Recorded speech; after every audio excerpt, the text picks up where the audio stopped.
வா இந்த படத்துல நடிக்கிறப்போ இந்த காம்போ இன்ட்ரெஸ்டிங் காம்போ. ஒன்னு உங்களுக்கு ரொம்ப பிடிச்ச ஒரு ஆர்டிஸ்ட் நடிக்கிறீங்க, இன்னொன்னு செல்வாவோட படம். இல்ல 3வது நாளே நான் யோசிச்சேன் நம்ம வேண்டாம் போயிடலாமோ அப்படின்ட்டு.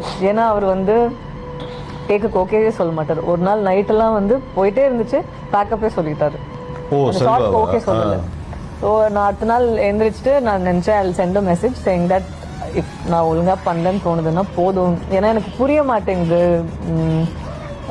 எப்படி என்ன அப்படின்ட்டு. எனக்கு இந்த மாதிரி கத்தணுமா இல்லை என்ன பண்ணுறது, எந்த அளவுக்கு எனக்கு அது புரிய மாட்டேங்குது. அடுத்த நாள்லேருந்து எல்லாம் ஃபர்ஸ்ட் டேக்லேயே ஓகே பண்ண ஆரம்பிச்சிட்டாங்க. நான் நினச்சேன் இது என்ன எதுக்கு இப்போ ஓகே பண்ணுறாங்க, நேற்று வரைக்கும் பண்ணல அப்படின்ட்டு. அப்போ தனுஷ் சார் அப்போ தான் மாரியோட ரிலீஸ் வந்துட்டு இருந்துச்சு.